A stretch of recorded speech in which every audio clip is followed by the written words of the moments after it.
That's good. Hello, viewers. This is another conversation. Cancel that. Hello, viewers. We are making our blog this week be live.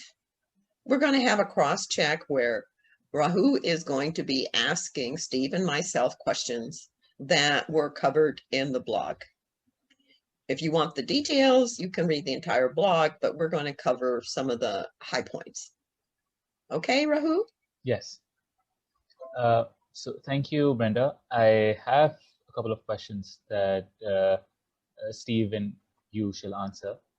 So I'll just start with Steve first. Steve, how important is it to have a cash flow projection for a company?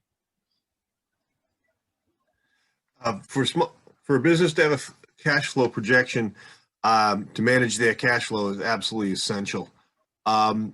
Cash flow can be a very demanding and stressful to the owners and managers of business.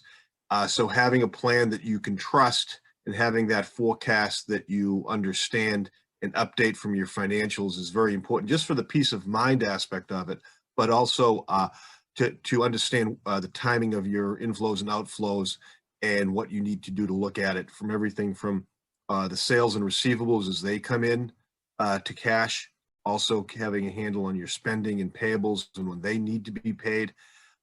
Also, if you have a line of credit, when payments need to be made against that and when you can draw and how much you have available to draw down.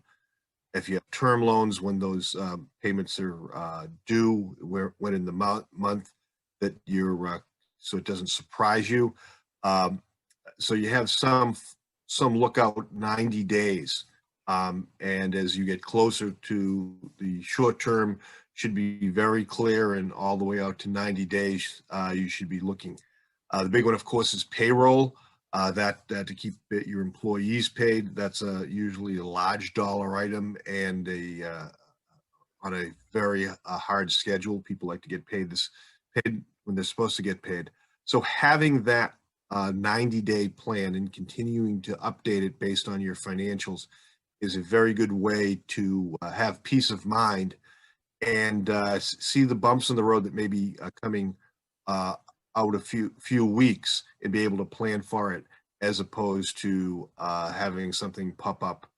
The same problem left unattended may be much more difficult to deal with today. If you saw it coming a couple of weeks ago, you could have made some arrangements. So the plan is really essential, both for as a tool, but also peace of mind. For that. A second question that I have for Brenda. So how do you reverse your negative cash flow projection? Well, the first thing I want to say is that having a negative cash flow occur is inevitable. Sales are going to come in a certain way and the cash is going to flow, and then bills are going to need to be paid, and they're not going to sync up. So there's no reason to be overly excited, except the fact that if you don't have the plan, then yes, it does come as a surprise. The way to reverse it is to think through a strategy. What can you do to increase sales? Now, every business is different, and the answer to that question might be expanding loyalties to customers, bundling products together that create larger orders, or even the idea of just selling off inventory that you don't need. But you got to have a strategy. That's number one. Number two is, what are your options? Create options for yourself.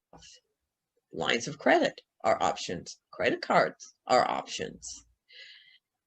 Generally, this is just a short-term situation, not something that stretches over weeks or months. So figure out something to solve the short term. The next thing is to think about, what can you do to make sure that you are both covering your expenses and increasing sales? Well, look at the receivables. Are you being paid on time? Are the terms that you've created too long for your needs, your cash needs. Shorten that. And the unfortunate thing, which nobody likes, is you got to look at the people who aren't paying you.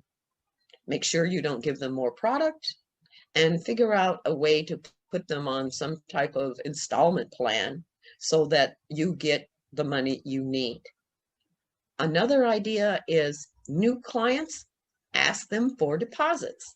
That way you don't have any exposure to people you don't have data as to how well they pay. Budgets are important because they allow you to monitor what's going on with your business. And number two, know what's going on in your business. Even if you're the owner or the CEO and you have support people, you need to know what's going on, because there will be some decision that has to be made that only you can make, and you should be ready to make that decision in a timely and effective manner.